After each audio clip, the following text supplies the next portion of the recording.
Hello, everyone, and welcome to another episode of Dropped Frames. It's been a week. We didn't do a show last week because of very important reasons. We'll get to that in just a sec. But first, we want to welcome DeejayKnight to the show. DJ, how's it going, man? I got to say, I love the lighting. Me and Zeke and Co still look like we're kind of in like nerd caverns. You've got some pro lighting in here in the face area, and it just looks bad for us. You're making us look bad. It's not really pro. I just got 2 Elgato key lights is all, because you're using it better than we are. The light if I'm gonna go with a green screen, so it's kind of important to make. See, I've got 4 Elgato key lights, but clearly there's something wrong with it. I've got 3 lights as well. Zeke, what are you at? How many lights are you at? I have 0 lights. I'm a vampire. I'm bioluminescent. I actually produce my own glow. Nice. Steals the light from everything around him. Yes. Exactly. Yeah. Your lighting game. Our lighting game is definitely lacking, or we just need to turn it up. How blind are you right now? That's another question. Maybe we should ask that. Are you? Oh, me? Yeah. Do you got? Oh no, these are at like 3%. Okay. Well, now you're just showing. I can turn these all the way up, and then it's blind, but then you don't actually see me. It's this is why we don't have guests on the show, chat, because they come on the. You're gonna have people hating you like 2 seconds. Yeah, he's just the worst. Get him out of here. They highlight how bad the 3 of us are. It's essentially what happens. Co's frozen now. By the way, DJ, this is gonna happen from time to time. Co will just lose internet. Don't be alarmed. It's his. Yeah. I've seen the angry tweets on occasion. Oh, also, if you hear any loud drilling or crazy big noises, that's them putting in the conduit for my new fiber connection downstairs. So hopefully. Nice. We'll see what happens. Yeah, it's always great, by the way, when the guy like spends 45 minutes drilling downstairs and you're hearing concrete breaking and the power's blipping and it's like, okay. And then you go downstairs and he's like, okay, so I'm pretty much all done. I just got to run to Lowe's and get some piping and concrete and we're good to go. It's like, okay. So then he comes back from Lowe's and now for the past 30 minutes, there's been more drilling. Huh. It's just like, what are you doing? So they're actually like laying down the piping and the fiber in real time. Oh yeah. They're actually like they're pulling in a line off one of the nearby cell towers. There's only like a single digit amount of lines that are available on this tower, and they're digging it all the way like through the house, and it's gonna be nuts, man. Huh. Hopefully like I've been telling people, I'm dealing with like 3 different companies, having to balance and spin all these plates, and then once it's all done in like 2 months. I get to see if it works. 2 months? Wow. Oh, yeah, dude. Yeah. Like one company has to come and dig the trench, and then another company comes and lays a line, and then a third company comes and installs it. And then that confirms the first company can come back and like finish the burial. And then this is actually a 4th company that's doing the conduit between the walls. So it's just like, and then another company has to come and install the hardware and the rack mount and everything in the closet. So, woo. So 2 months of people coming in and laying pipe in your house. It's true. That's a lot. It's a lot. I couldn't do it. You're gonna do just fine here, DJ. You're gonna fit in. Just you and Zeke are gonna be great buds. Oh, me and Zeke have been great buds for a good amount of time. Okay, that makes a lot of sense. Yeah. Where are you at, DJ? Like, how's your like? Do you have internet woes or anything like that? Like, no, we got fiber, and it's a good life. I don't know if it's technically fiber, but like. We have no internet issues. Like the up and down speed here is pretty glorious and guaranteed because I said that. Yeah, at some just point fucked up. Show, it's gonna. Yeah, and then it's gonna stop. Yeah, that'll 100% happen. Now. It's gonna happen, guaranteed. Or you've cursed the show. Yeah. One of the two. One of the two. Generally, I try my best to start shows not jinxing them, but nope.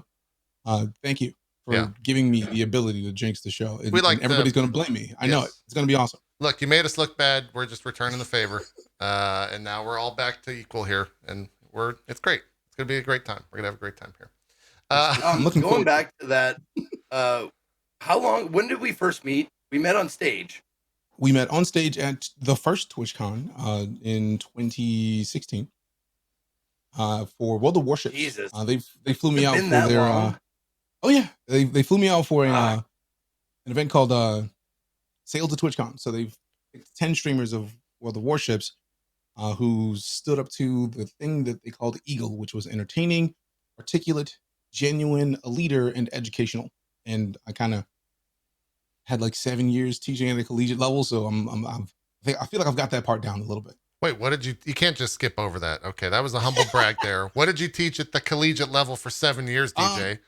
I taught multiple things at Full Sail University. I taught web design, which was HTML, CSS, PHP, a bunch of ActionScript back when ActionScript was actually useful to companies. And then I went to work at EA as an interface designer on Madden. Went back to Full Sail to teach in game design. So I taught people how to make video games. I knew a couple of those words. And then 4 years of teaching in the game design degree, starting with Unreal Development Kit and then switched over to Unity, where we were working a lot with C#. So I've had some. So here's the question: history. I'm with PHP and do. What's harder, teaching or streaming to Twitch chat? Or is there some? Yes. Okay. The answer is yes. Streaming has its own series of issues, as everybody here can attest to. But teaching is a wholly different thing. I feel like I got the confidence to stream comfortably from teaching in person. I can see that for so long. Yeah. Because when you're standing in front of 30 people and they're like, teach me something or you suck, it's okay, here you go. So doing that, that's literally Twitch chat in a nutshell, except there's 13-year-olds and they're like, teach me something or you suck. And it's one of the two. You got to get it done either way. That's true. That's true. Have you done any teaching streams on your stream? Like, have you taught anything on your stream and brought that life back into your new life? I kind of try to mix it in at all times. Okay. Since I know how the cake is made when it comes to video games because I taught it, right? It makes it a whole lot easier for people when they come in the chat and say, hey, this game is trash because of this one feature, and it wouldn't take that long to do it. And it's like, wait. Let me introduce you to the game development process and how the thing that you suggested requires at least 3 different designers, art teams, testing. Like, I think the biggest issue that game development studios have with games is the ability to test.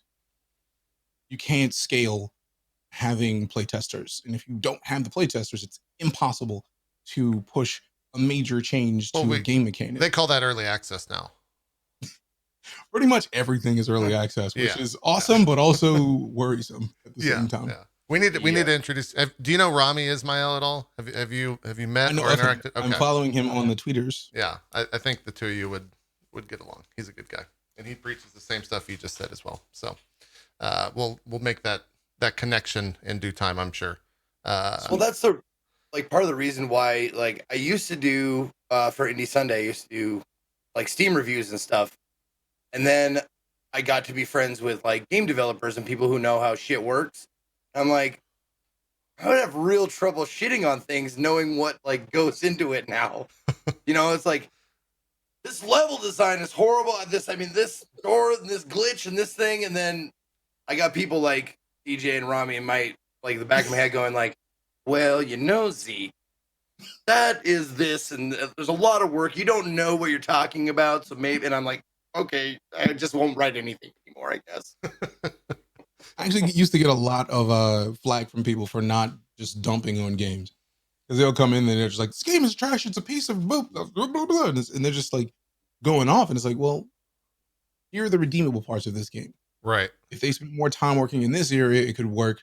For me, it's easier to find the things that could go better than the obvious things that are wrong with things, because everybody can point that out. Anybody can point that out that plays video games and enjoys them, can say, oh, this sucks.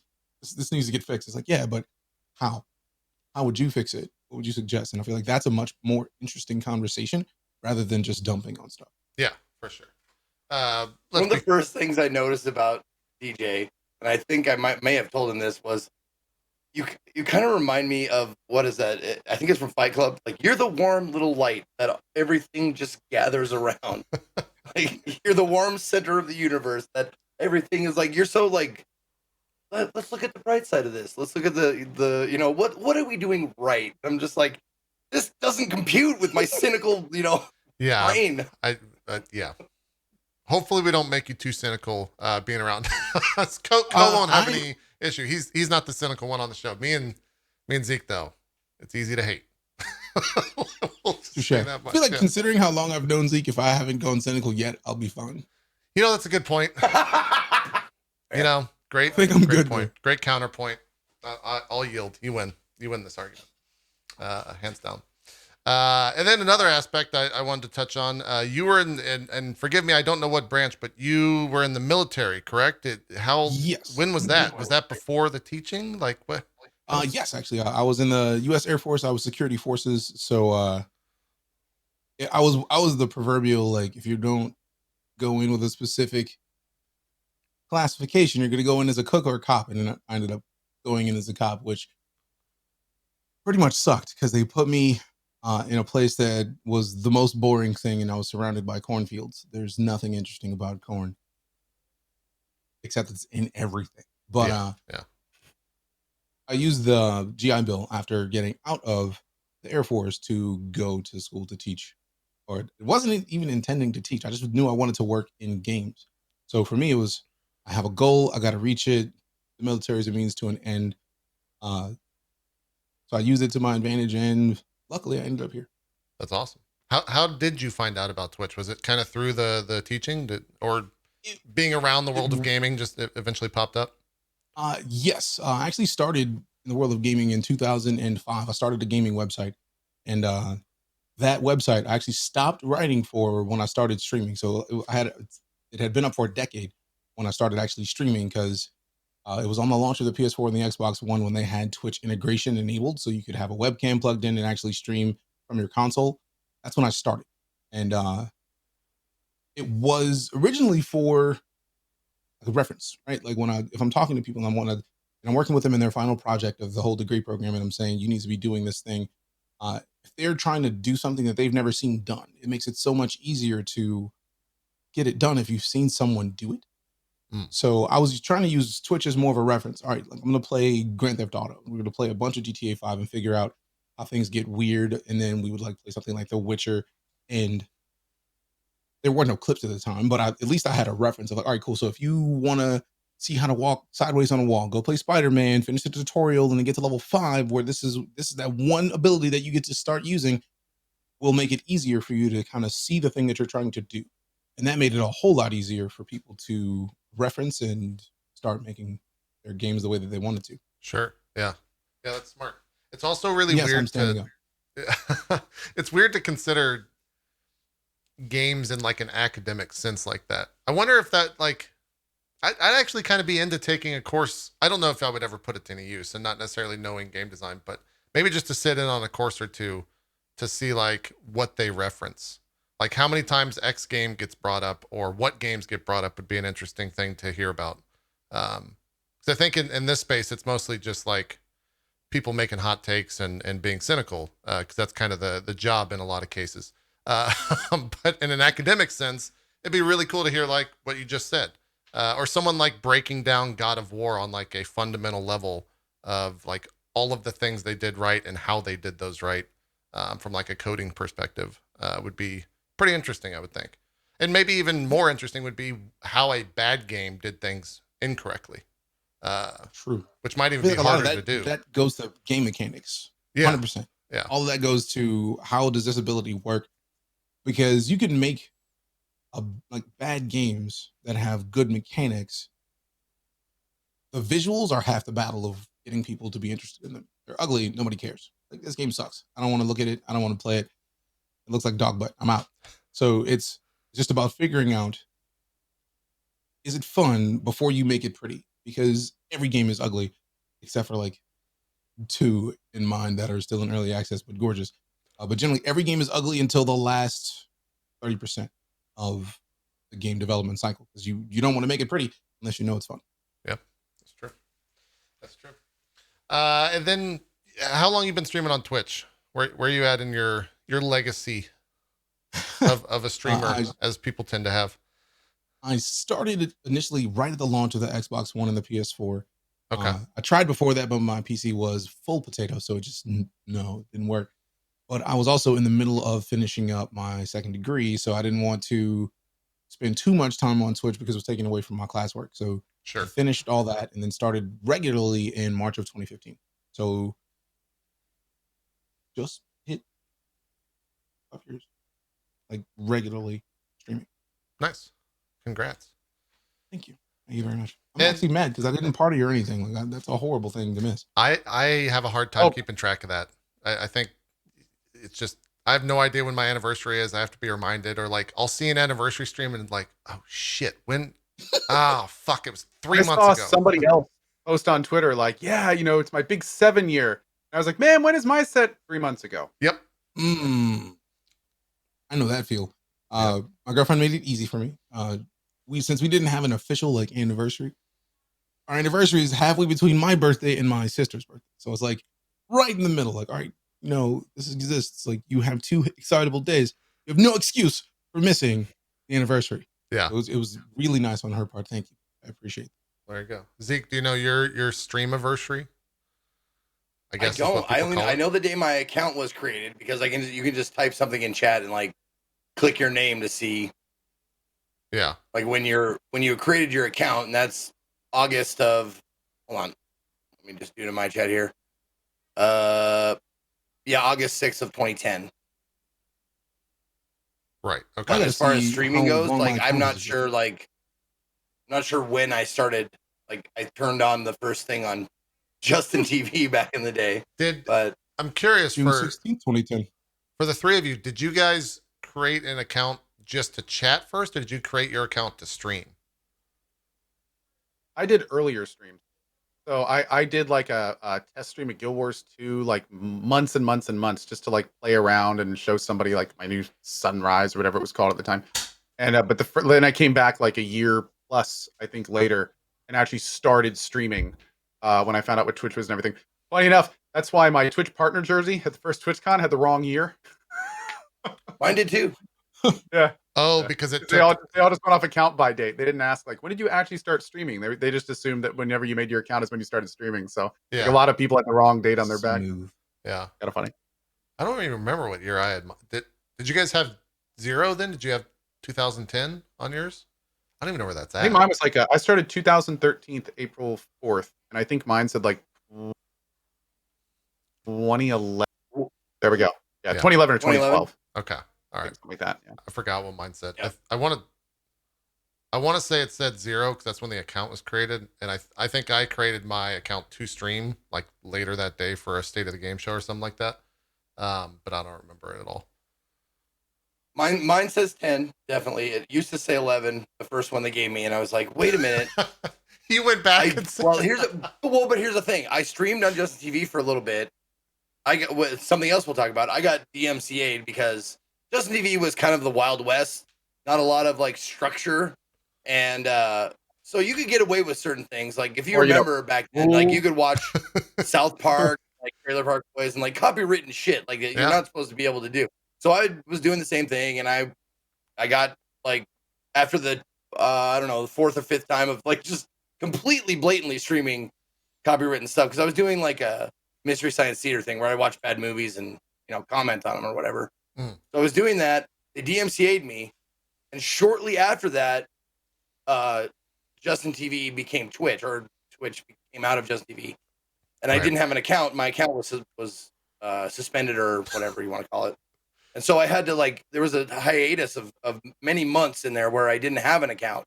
So once I messaged them and said, can I have my name, my account back and all that stuff? They're like, okay, no problem. Sins of the past forgiven, whatever. So, but by that time it was already 2011. So they thought that was my start date. And I'm like, actually, it was 2010, but we don't talk about that.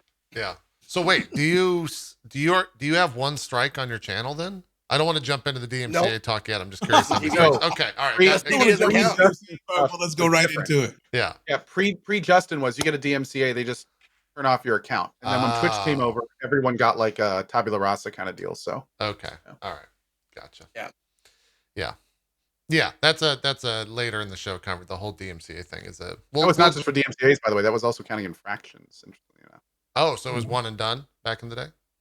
Well, no, it was like if people had infractions on Justin when they came over to Twitch, like that stuff's considered like not enforceable on the Twitch side anymore. Gotcha. Yeah. No, Chad, they didn't get a free 6 link. That Google what tabula rasa is outside of Path of Exile. Jesus. Yeah, I mean, come on, guys. It's an old MMO. Yeah. Duh. What was his That was name one again? of my that was a Peter? smile and nod moment when you said Tabula Rasa. I was like, mm-hmm. I think from context, I know what that is. I was have good heard at of this those on the thing. Iowa basics. Yeah, Don't feel I bad. could I do didn't even use the analogies, term properly, context. so it's fine. it's fine. It's whatever. It happens. It happens. Well, cool. Let's talk about. I keep referring to it as last week, but only because we took last week off, and the messaging that we used was so that more important voices could be heard. So we kind of want to talk about that, and also talk about kind of what's going on in the world right now, so that I think it's important that our audiences know, because some of us talk about it on stream, some of us more than others, some of us less than others. Doesn't not necessarily trying to quantify or compare what other streamers are doing to one another. But I think it is important to kind of talk about it, because it was just last week was a crazy time, and I think it was something that I definitely was not in the mood to play games with. It was a hard time to really focus on anything else but what was happening across America and really across the world with the Black Lives Matter movement, and everything kind of leading up to that. And yeah, it was a lot. And I think it is a lot, but it's important to, not push that stuff away and not focus on it. I think taking mental health breaks for all of that stuff is important, but you got to pay attention. You got to see what the fuck's going on, because important things are being said, and we kind of want to talk about it and take some time out of a very busy show, because it is that important to talk about. So I think, what I just said is kind of my take on it. It was definitely a week of like, what have I been doing in terms of shows, in terms of, every brand, every stream that I've done in terms of the brand and representation on everything. And I've realized that, it's been kind of shitty. We've done like an okay job in terms of representation across all the streams that I do. But it definitely could be better. And that was one of the reasons why I reached out to DJ, is to have him come on, because you've been on so many different platforms this past week. And every single thing that I've seen you talk about has been awesome. So that's why you're here. Cause I love everything that you've said so far. And I kind of wanted that to come into this show and enrich the topic on everything. Cause you've done fantastic stuff. I think the one thing that I listened to the most was, Trihex's show that you were on. Was that the first episode of that show that he did? I believe so. Yeah. I just thought it was awesome because he knew that ages ago somebody did a YouTube video that was discussing Black people's existence on Twitch and the kind of racist things that they kind of experience as a part of the process. Right. And he sent me a DM and was like, dude, I know we've both experienced racism on Twitch, and I wondered if you would want to come and talk about it. And for me, it was kind of an easy agree, because I'm a Black man in America. I really don't have a choice in the discussion. It's going to happen with or without me. And I would much rather be a voice of positive change wherever possible. Mm-hmm. And kind of just letting people know that the things that they hear of that Black people go through that they may not understand, or things that they may not have ever heard, they happen. And I've experienced many of them. So I've experienced the racist trolls coming in chats, dropping the worst words you could imagine, saying like, oh, kill all. And it's just like, for me, it's a lot of the times it's like, I feel like I know they're trying to get a rise out of me. So I'm not going to give them to them. Right. We were raising funds last week we did two different fundraisers that basically took all week. For the first 3 days of the week, we raised just over $10,000 for Minnesota Freedom Fund to help the protesters that were getting arrested, essentially for peacefully protesting. We've seen the videos that come out of the police basically pushing the violence up a notch. So helping raise funds for that was awesome. Then we also have a fundraiser that was going for Chicago Community Bond Fund, where I'm from Cook County. Chicago Community Bond Fund focuses on that. So I wanted to help home. Yes, I want to help here, but like, I know people that are at home. My family is at home. So if I can help people that are fighting for really equality, to get rid of injustice, that's an easy choice. Not a question, not a should I do a thing. Like, no, we're gonna do this. And it's been awesome thus far to see how the Twitch community has responded. We've gotten nothing but positive feedback. Yeah, we had racist trolls try to come in last week and say like, all lives matter. And it's like, okay, yes, you're 13, but also you might be here to troll, but the fact that you came into the chat, you just pushed us up in the directory, and more people are now going to know about this amazing cause because of you. So thanks for being trolls. Appreciate you. And they just kind of immediately stopped once they saw that. They're like, oh wow, this Shit. makes a valid point. We should probably We're actually helping him. Yeah. Yeah. And then people started to I'm donate done. specifically because of that. They're like, oh, like, cool, trolls are here. Let's keep this going higher. So for me, it's not a choice. I'm a black man in America. I have been pulled over and feared for my life. I have been followed around stores. I've had people come in the chat, say whatever they want because they think they can get away with it, and they think that is how it works. So talking on the show was not a choice. It was a must, especially considering the size of his platform. He was like, look, I'd love to have you. And it was awesome to see people like agreeing, a lot of people not understanding a lot of the situations that are going on. And a lot of people really like responding to the hashtag of Black Lives Matter with hashtag All Lives Matter. It's like, nobody said that other lives didn't matter. Right. And they can't get past that, some people. And the joy of it is, it's not saying like we're better than anybody else. Obviously, I'm not going to speak for all black people because I can't. But what I can say is, it's more about bringing the cause to people's attention. If you think it's weird that somebody would get fearful about being pulled over by a police officer for like not turning on a turn signal, you shouldn't be afraid for your life in that situation.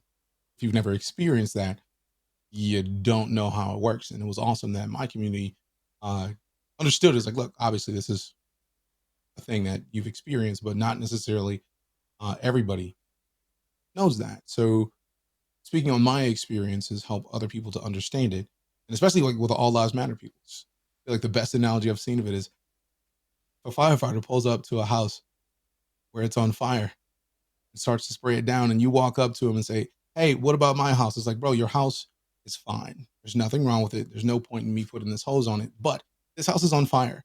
This is an issue that needs immediate attention. So let's do that. And the thing that I love about everybody focusing on this movement is that already in Minnesota, they've already drafted a way to change the police force. They're going to basically dismantle the police force as it is. And they're going to rebuild a community-focused security force. And they're going to require people to have intrinsic bias testing, or just like education, de-escalation training, which is something that I'm still surprised that more police officers don't get. Yeah, because 100% right there. My time in the military, we got trained in force de-escalation all the time. If somebody's stealing a TV, why would you pull your gun out? Nobody's life is at stake. So, or you see someone jogging by, why would you chase them down like that? Yeah. Yeah. Insane. Well, to be fair, the people who chased Ahmaud Arbery and killed him, they were not. At least that was a father and son. Oh yeah, yeah. Well, I'm just saying, like, the same feelings are still out there. It's the same driving force. Mm-hmm.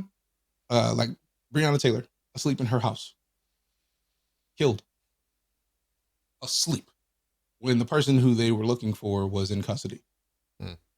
George Floyd was on the ground for 8 minutes and like 46 seconds, pleading for his life. Why are you kneeling on someone's neck for a counterfeit 20 that actually was either 10 or 20 and it wasn't actually counterfeit? It was 20, yeah, that's what they reported. And it wasn't counterfeit. So it is mind-boggling to me that it took this long for people to see that this is the thing that we've been complaining about. And that's what's awesome about it is, with the first week of protests, yes, the protests are still going on. This is not a thing that's going to end quickly. Right. But so many people saw so many police officers doing things to people of all colors, attacking the media. Like, how do you shoot pepper spray or pepper bullets at news anchors? That's idiocy. How are you shooting tear gas at people that are off of the highway running for the hills trying to leave when they weren't even in the first place? How's our president get tear gassing people in front of the White House? So like, that is a sign of police issues. And yes, it's essentially, police are trained, it's us versus them. When it's really protect and serve. It's supposed to be us protecting us. And it's awesome to see that so many places are looking at their legislature and figuring out how to change things, but it's no longer a small scale thing. When countries all over the world are protesting this cause, you kind of have to look at it. Yeah. That's pretty much my soapbox in a nutshell on the entire thing. Yeah. Well, and I think saying soapbox is a little disingenuous. I think everyone should be, talking about it in some sense. And even the sense of, if you are on the camp of not necessarily agreeing with everything DJ just said, the fact that you're willing to start a conversation about that stuff and not just like shun away everything that's happening, that's progress in a lot of cases. And I think that's kind of what we saw in the past week with all the protests. Is, at least for me, one of the hardest hitting things was, it wasn't just black people out there protesting. It was so many different people of so many different age groups, class groups, everything. And that was really awesome to see. I know even of a bunch of different streamers and a bunch of friends of mine that were out there, and that was even more awesome to see.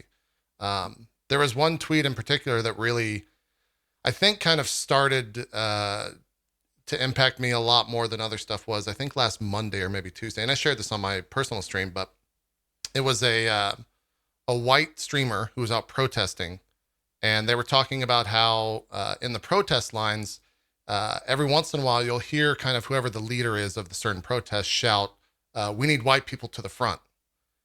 And I started to think, like, the fuck, like, what does that mean? The reason they do that is because the cops are less likely to incite violence on white people being in the front of the like crowds. And like, that in itself is just, it took a lot for me to wrap my head around that. And I think that really like solidified the fact that, yeah, this is actually this we need to talk about this stuff. And it was something so random, and something I'm sure for many other people it's so many different things, but for whatever reason that was like the Jesus. And it was someone that I know, and someone that like I'm friends with, that was there at the front of the protest line. And I think that made it even more impactful. So Zeke, Coh, any thoughts, anything you guys want to jump in on? I know me and DJ have kind of said it the most here, but we haven't really paused for you guys to talk. So, well, I'm old enough. I don't know I don't know how old you are, DJ, but I'm old enough to remember. I was about 12 years old when the King riots, or the whatever they're commonly called, happened after the Rodney King verdict. And I watched a lot of stand-up. I love stand-up. I thought about actually, going into stand-up, but realized that I'm not very good at it. But saw some stand-up comedians talking about that after the fact, after they saw it, and they were like, black people weren't surprised by the video. Like, this is like, they were like, all the white people who saw it, me included, was like, holy shit, what in the fuck is going on? What, like, how is this even possible? And then like black comedians started talking about it. I was like, this is commonplace shit. You're just seeing it for the first time. right. And that like is what's happening like now with the new generation, that this is happening. It's just now it's more prevalent that we have cameras available to catch this shit over and over and over again. Like, you have to take like a mental break. Like, for 3 days, I was just Same here, man. watching videos, and it's just like, I need to step away from this because it's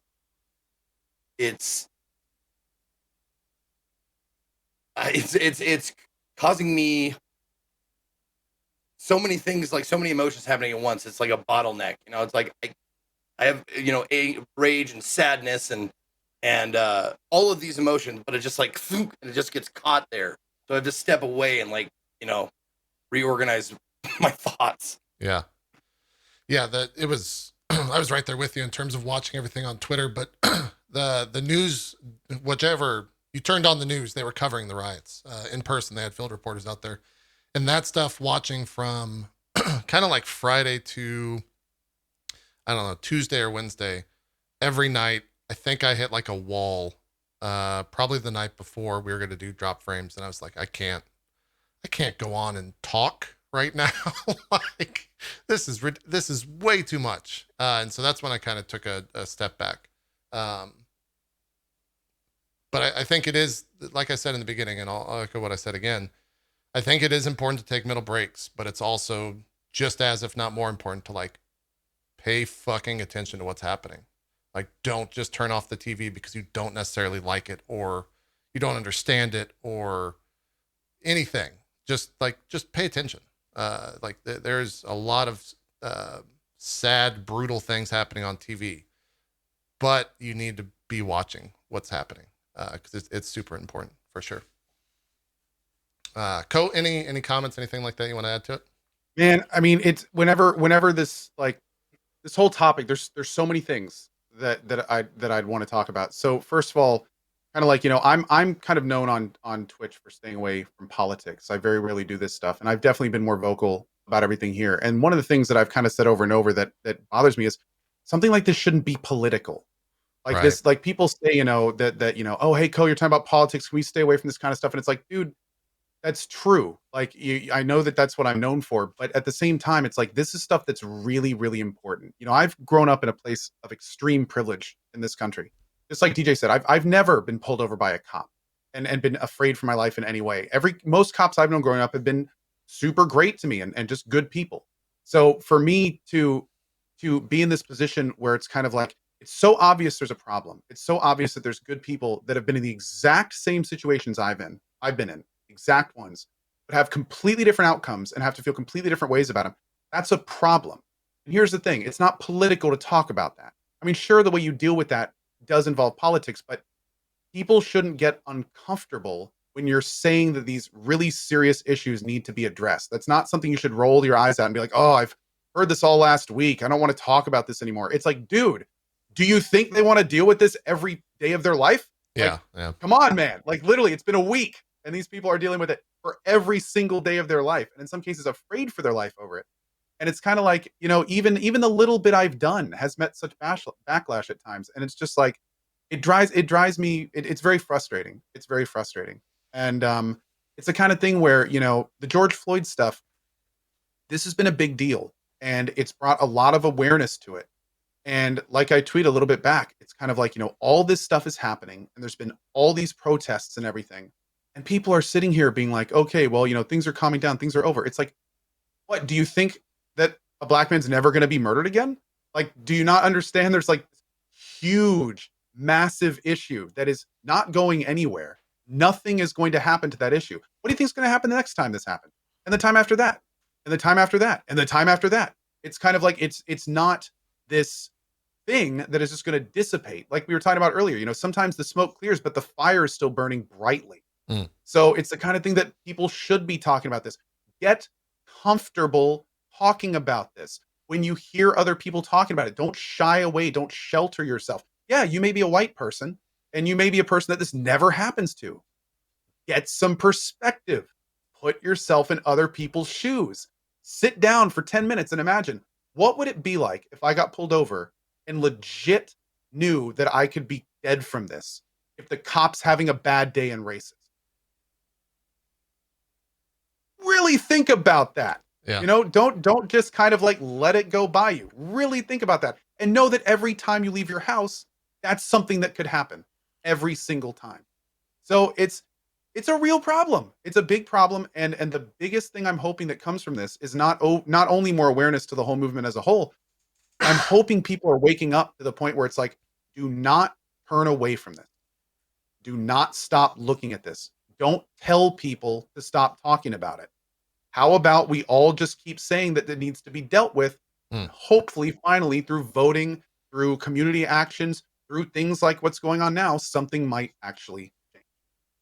Yep. And if you do have the means, there's ways to help out, of course, monetarily. But even just signal boosting and things like that, if you see stuff on Twitter or social media or anywhere, just talking about it with people that you would avoid the conversation with, that's a step forward. I know I've seen a lot of friends talk about, parents that have been, kind of from that generation that sit there and watch Fox every night and, battle that. And they've just had open, candid conversations, and sometimes those go well and sometimes those go bad. But the fact that the conversation took place in itself, I think, is progress to begin with. So there's lots of ways to do things without spending money.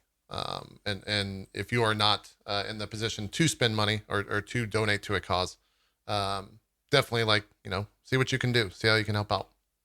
I just want to bring up a couple of things as far as signal boosting goes, and I thought this is something that, well, I had my mind changed. We were talking about doing drop frames, and we were talking about having just the stream would be just black streamers or streamers of color, right. And we had a conversation about it, like, should we do this, should we do that? And then the point was brought up that we should, like, us three, the regulars, the hosts of this show, need to say this stuff with our own mouths. And that really turned me around. I was like, we should, signal boost. We should, raise black voices and that kind of thing. And then the change, like the discussion happened. And I want, like, speak out. It's important. Like, especially if it doesn't affect you. Yeah. Well, I mean, black people have been saying all this stuff for years, right? Like it takes, for some people, for some unfortunate people, they will listen to only white people. And so it takes people of all colors to speak out about this stuff. Cause some assholes out there don't listen regardless of who is saying it. So, yeah. And the worst part is a lot of times everything gets lumped into one category, and that's just 100% false. Just because you are pro black people being treated fairly or pro any person of color being treated fairly doesn't mean you want to go to your nearby building and loot it and burn it down. It doesn't mean that you want every single cop taken off the street. It doesn't mean that there aren't, good cops out there fighting the same fight in some cases. Like, it doesn't mean that because you are pro something that you automatically subscribe to being anti a list of other things. That's what a big problem is. I think a huge percentage of this movement is just people wanting to not live in fear. That's it. That's the huge majority, is just people not wanting to live in fear. You do, of course, have other people that want to take them huge steps further and do all sorts of other things, and some of them are violent. But at the same time, the huge majority is just like, I just want to live, dude. I want to have the exact same thing that other people do in this country. And I don't want to have this constant cloud over me whenever this stuff is happening. Yeah. Go ahead, G. Oh, yeah. Go ahead, DJ. I was going to sprinkle in a couple of things. Sure. There's a couple of things that a lot of people that I've seen try to respond to on the protests like to bring up. They're like, well, black people are rioting and tearing up buildings. Not quite true. The first week of the protests, I actually retweeted multiple people who have full tweet chains of videos, pictures, firsthand accounts of people who are at the protests, and the protesters are being peaceful. People who are not the protesters come in fully dressed, all black garb, heads covered up. They break a window out of a building and leave. They're not seen after that. And there's multiple video proofs of people coming in that are not protesting, breaking things and leaving. And all that does is sow anarchy, because then it looks like the people who are peacefully protesting are the ones who are causing the problems. And there's also videos of protesters stopping people from breaking up businesses and destroying people's livelihoods. So many people like to say, like, oh, but what about the small business owners? It's like, not everybody that's out there is doing that. And the joy about that whole conversation is it's a handful, a very small handful of protesters are the people who make you think something completely different about the entire Black Lives Movement protests. How do you think about black people, how we would feel about a very small group of police officers that that aren't checked on their wanton murdering of black people? And a lot of people aren't ready for that question because they aren't ready to respond to that. Right. Because that means that You look negatively at the protesters because of a handful of protesters tearing things up. How are we supposed to respond and trust all police if, like, you have to flip that on its head and look at it from another perspective? And it's just been awesome to be able to educate people, because a lot of people don't see a lot of this and they never have the chance to be in it. And yes, there's multiple videos of cops going out breaking things. So like, it's not the thing. It's not what everybody expects it to be. You have to do more research and see what's going on instead of just accepting that random news headline of like protesters tear things up. Like there's a headline that said police officers strategically deflate tires. Yeah. Some of the headlines It's are like- so stupid. Yeah. They're You just are so literally bad. talking about police slashing people's tires, but like you frame it as strategically deflating. That's destruction of somebody's property. So- Nonsense. So dumb. But no, it's a situation where if you haven't been in the shoes of someone who is afraid of police, for good reason, Tamir Rice, 13, 14-year-old kid, had a BB gun. Police came up, 2 seconds out, shot him down. So like, we can't be kids. What do you think we feel when we're behind the wheel of a car getting pulled over? Like, no, I'm at the 10 and 2 immediately. Like, all right, I'm going to sit here. I'm not going to move anything. I'm going to put everything out where they can see it before they get here. There's always something. Yeah. And the problem is it's not inherently racism by itself. It's abuse of power.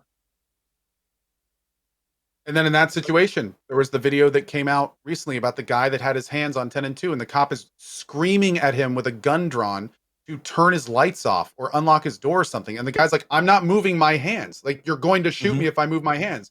And he's sitting there screaming, saying, don't move, turn that off, don't move. And it's like, Yeah. what? What do you do, Yep. man? Like, it's and the guy's just like, I'm not moving. I'm not going to move. So yeah, just insane. Dude. Insane. I wanted to ask you, Co and JP, and DJ, if you want to answer.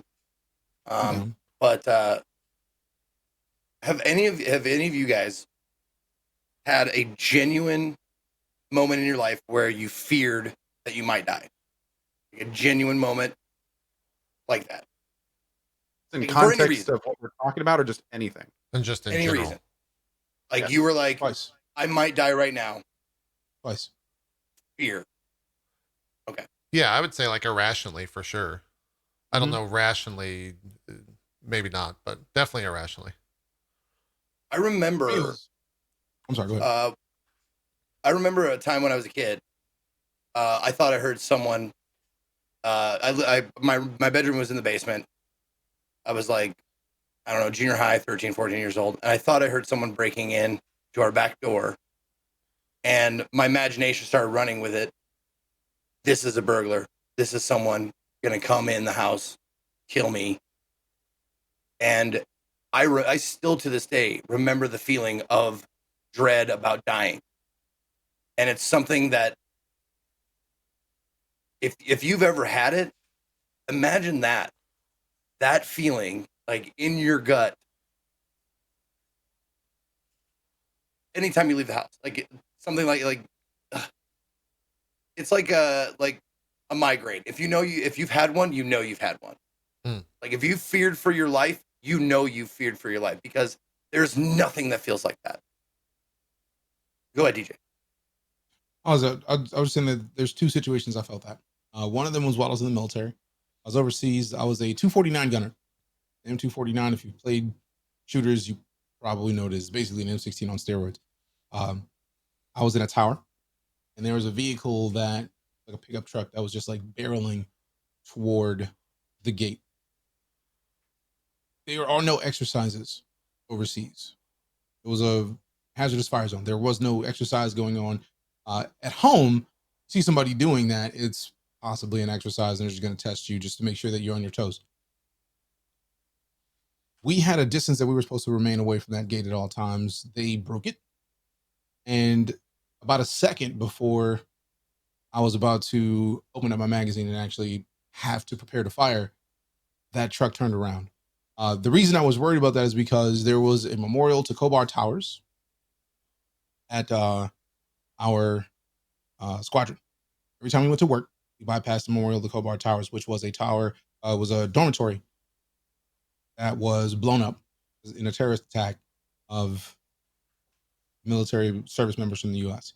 So since there's no exercises, since we're reminded every day that the potential is there for us to die, I was worried that they might get too close and blow up the dorms because they were basically driving at them. So I wonder if they saw me and left, but I don't know for sure. And the other time was at a traffic stop. It was not long after. I'm not even sure which death by police it was, but there's been enough of them that I kind of worry being pulled over. So I was pulled over, and even though I know it's protocol, officer had their hand on their weapon, and it was concerning. It was very concerning because when they got up to the vehicle, they just were like, "Give me your license to register." They were angry for no particular reason, and turned out they're just like, "Oh, you didn't use your turn signal." It's like, what? Jesus. You came at me that hard over a turn signal, my Yeah. dude? Like, and it's not like I was driving a really nice car, right? It's a Ford Focus, man. Like it was super concerning. So I've been in the situations where people are wondering, like, man, does DJ care? It's like, does it really matter? Has he ever experienced it? Yes, I have. So I feel like since I have a platform, the ability to speak about the existence of this kind of abuse of power, if I don't, I'm doing a disservice to myself. I'm doing a disservice to my future children. I'm doing a disservice to all of my family's children, cousins, whatever, any kids that I'm related to, and any kids I'm not. I have to speak out on it. Otherwise, I'm helping people who are abusing their power, and I will have no part of that. Yep. Yeah, I think that's a good message for sure. One thing, the last thing, or not the last thing, but the next thing I wanted to ask about, and this is for everyone, chime in. Dave Chappelle was another stand-up, blah blah blah, but he used the term imperfect allies when he was talking about different movements. Now, I've seen like a lot of pictures of like Instagram folks like posing with like Yeah. like, but like they'll have like a Black Lives Matter like poster, and you see their like girlfriend or boyfriend like snapping a picture of that kind of shit. What are your thoughts on that? Because my personal thoughts on that, it's like, yes, it's kind of greasy. It's cringe. This is something that's like I would actually, label as cringeworthy, but it's still like maybe that person has like 1,000 Instagram followers or 100,000 or whatever, and they see them holding up Black Lives Matter, even though it's like staged and posed, it's still getting the message out. What do you guys think about that? Do you think that's the case, or do you think it's like doing it for not 100% the right reasons? Is it still good to do it? I mean, I think both things could be true. I think that person can be a shitty person, but they can also still be pushing the right message. Whether it's for nefarious intent, that's up to that person. You kind of have to make that decision for yourself. But yeah, I again, that person's a shitty person, but they're pushing the right message. So that's how I look at that. I think that's a pretty clear cut case from my point of view. But I'm interested to hear other people's insights for sure. I get frustrated at people who are only in it to boost themselves. Like if your whole goal with supporting the Black Lives Movement, if your only post on the Black Lives Movement is you, like one of the videos I saw was someone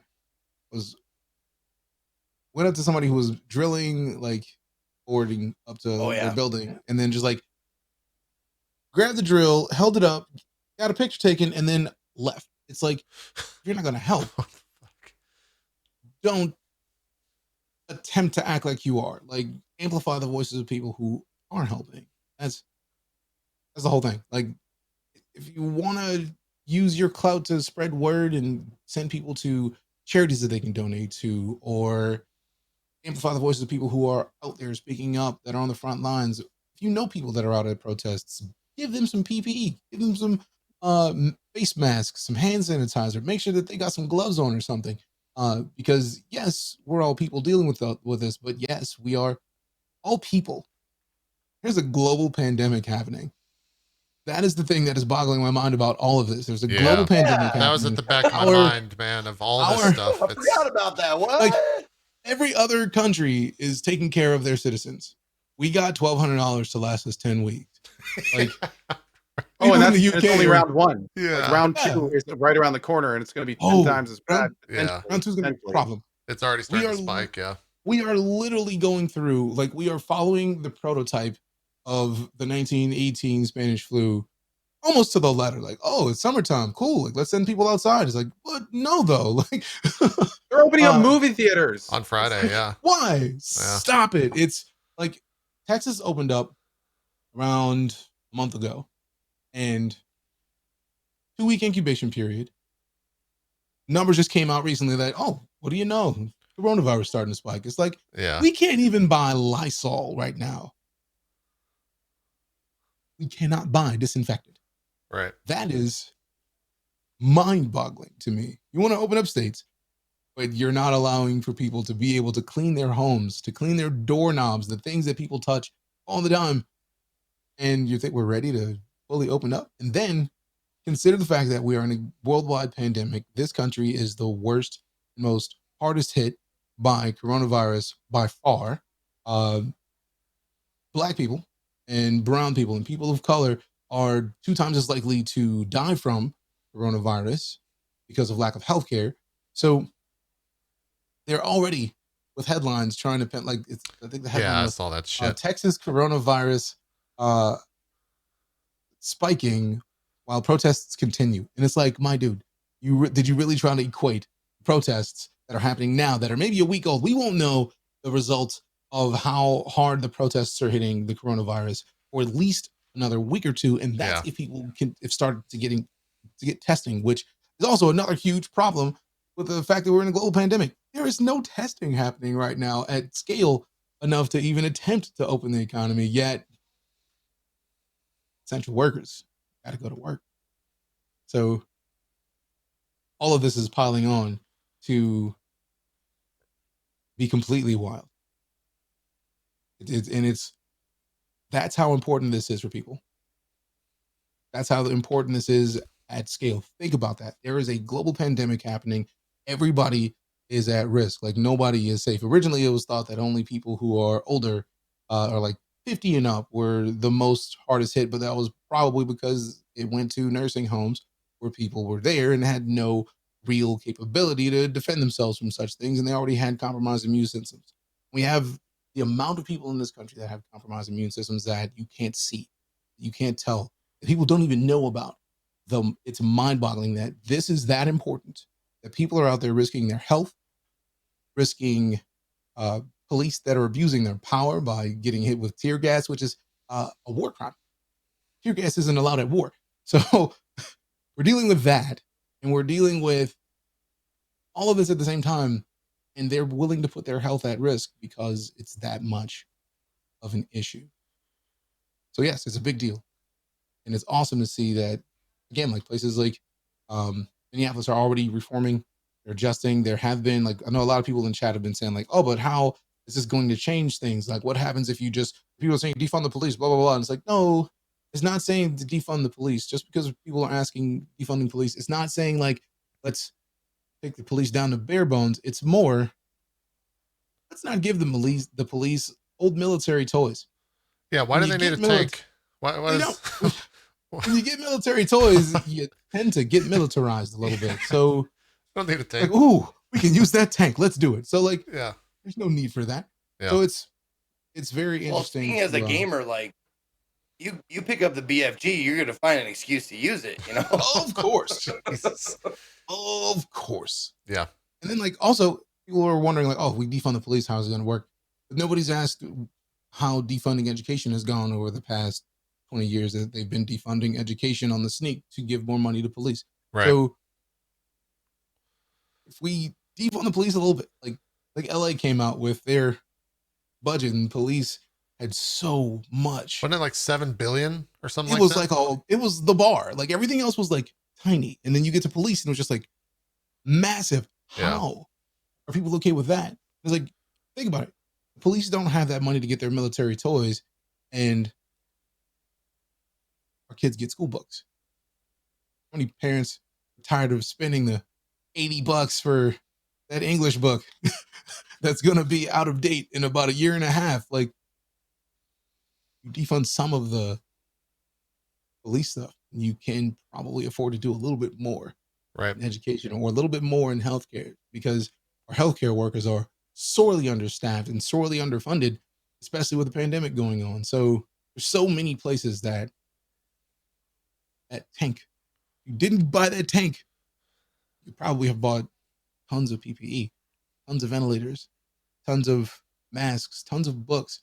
So if you look at it from an angle of how does this help society, it's not about defunding police, but it's about funding other things that are important for society to run. Yep. Well said. Appreciate you. I guess final thoughts. I don't want to cut the conversation short by any means, but we have other things to discuss. There's a lot of news. Yeah. This is the kind of thing that you could do a show on this 3 hours a day for months. Like, well, this is, they're doing it. and there's so many things that we wouldn't even have now. minutes to talk about. Yeah, I mean, talk about how we got here, Yeah. where we can go, policies that work, policies that don't work. Like yeah. And I think that's where I think is my role as a streamer. I'm not saying all streamers should do this, but my role as a streamer, like including, I have a bot that like spams the Black Lives Matter website every 15 minutes and try to, talk about that as much as possible. And I don't try to, stifle conversations that happen in the chat from that stuff. Cause I think it is important. If some people don't have outlets to talk about that stuff, they're not in the position to talk about that stuff. So if they're able to come on Twitch and talk about that, the idea, I think a lot of people carry the message like, oh, Twitch should be a distraction. It's like, I mean, yes, but also no. Like, I have a hard time with providing a distraction to something that I don't think should be distracted from. So I'm trying to find that line on the channel, on my own channel, not necessarily on Twitch, of like talking about it and making sure people are informed, but also giving people like that headspace to not be focused on it 24/7, because it's a lot. Especially for me. Yeah. I've been in that exact position because I know so many people come to me for an escape, and that is the opposite of what this is right now. But at the same time, that's kind of the point. It's kind of like sometimes you need to not escape stuff, even if it's just for a little bit.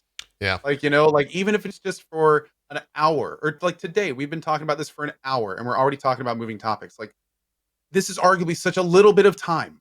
Totally. At the same time, it's like, especially if I've been reading my chat during this, I want to, and other chats too, JP as well. Thank you to the people who've been constructive during this.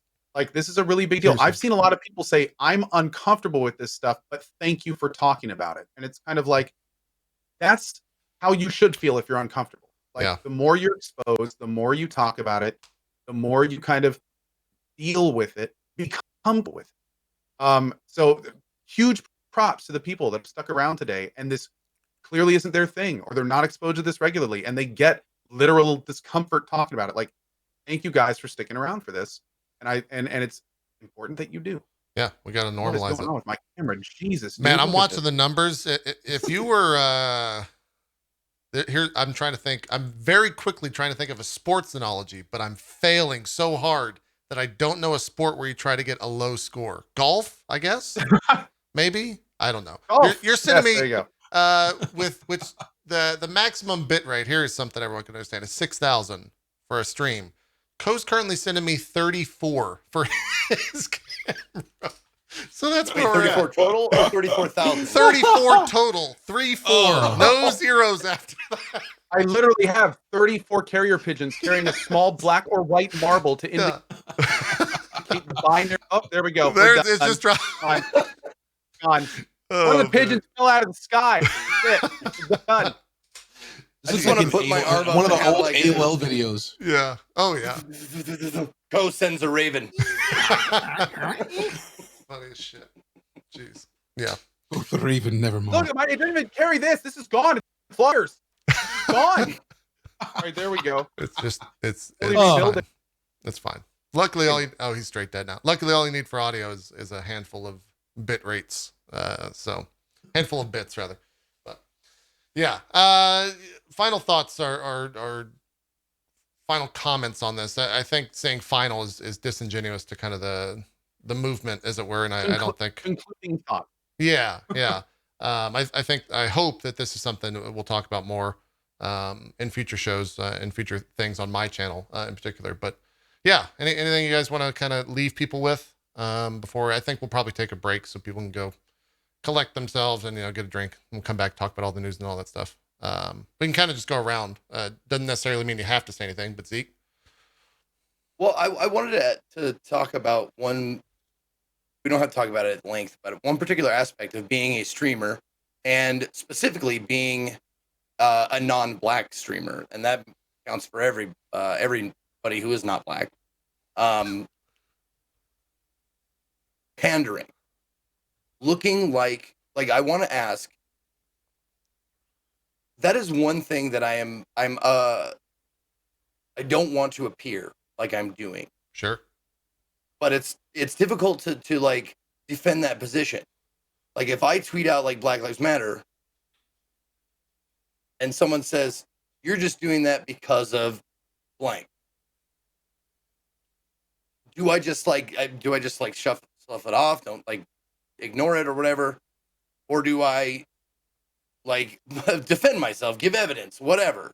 I mean, I don't think you need to defend yourself immediately. I think if they're thinking that, it's usually coming from a place because, in my case particularly, it's because I've kind of remained silent on most politics on most of my platforms for the longest time. Now you're full res. And so when they see something kind of seemingly out of the blue for that, I think the first thing that people say is pandering. But I think that if you do stop there as a content creator, someone with a platform, I guess the best way to say it, then yeah, that's kind of pandering. Like, I think it depends what your actions are after that. Not necessarily your immediate action in terms of responding to that person. It's your actions like, do you talk about it on stream? Do you, if you have the means, do you donate monetarily? Do you go and support other creators? Do you push, important subjects out there on your other platforms? Do you retweet stuff like that? You talk about it even when it's uncomfortable for you. Yeah. Do you try to do things that like a big part of it is intention and seriously like where you're coming from.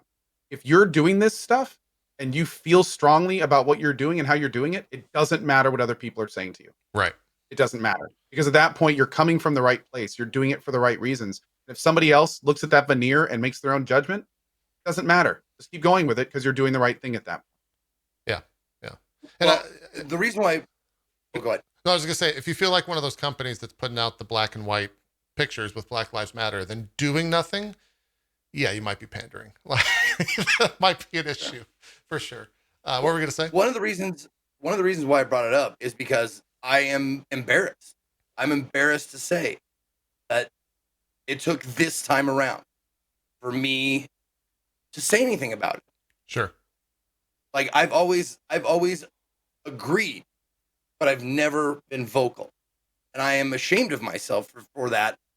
And that's why I brought that up, because you can look back at my Twitter timeline and there's no mention of Black Lives Matter or anything like that. And I feel shame for not having spoken up before. Yeah. And I didn't want to, and that's why I feel like people might see that and go, well, where were you back when fucking 100 other events that you could have said something? Yeah. And anybody wants to give you shit for that, excuse my American. I've been trying to keep it clean. My bad. Anybody that gives you heat for that is probably coming at you from an emotional place. If they're saying like, why didn't you say anything before? But learning is a lifetime thing, right? If you're not learning, you're not living. things may have changed between the last time something happened and this time for you. And if it took this to happen for you to finally say, man, this is nonsense, hashtag Black Lives Matter, better late than never, right? And realistically, it's going to come from people who are not me. People who don't have as lovely a tan as I have are going to be the people that are going to convince people that are similar to them, right? Like, racism is inherent in the United States. There's nothing to do about it. It's inherent in the world, but it's been built into this country's DNA. So that's not a thing that's going to change overnight.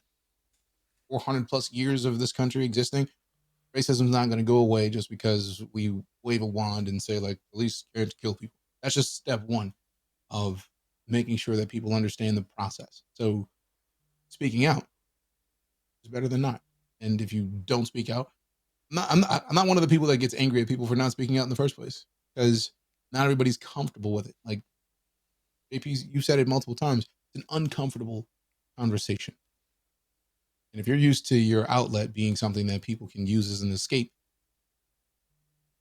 you're worried. A lot of people are worried, like, man, maybe this isn't something that I should talk about because it's not something that I've experienced.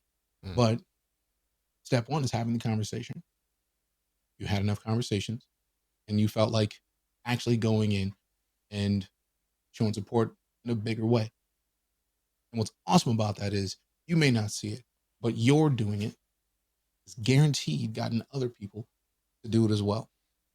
And if you can't support the protest by being there, can't support financially, talk to people who don't understand what it's about. You have an understanding.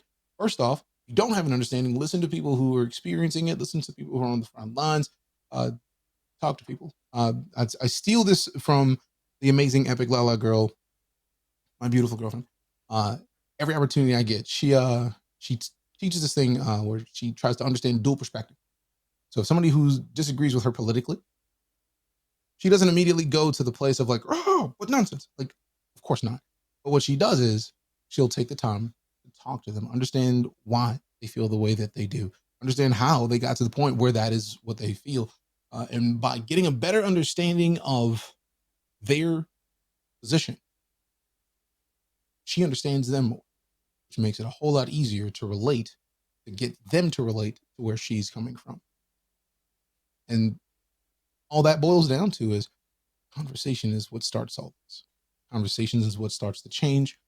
Sometimes it takes lots of people engaging in the conversation, as has been referenced by the protests all over the world.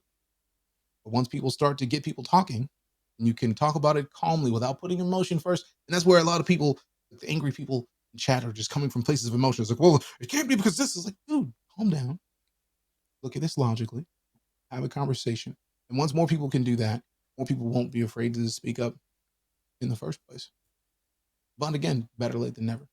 And thank you for saying something at all. Yep. Whoever wants to follow that, jump in. Sorry for that last minute. No, I'm not jumping in. I was not expecting to talk that long. No, dude, that was that was very well said. Yeah. Thank you. I think I'm comfortable. That being, I really agree with everything DJ just said. I So don't I'm think comfortable there's with going to that. be a better ending to this segment. Yeah. So I think we'll take a pause there and take a break, and we'll come back and talk about.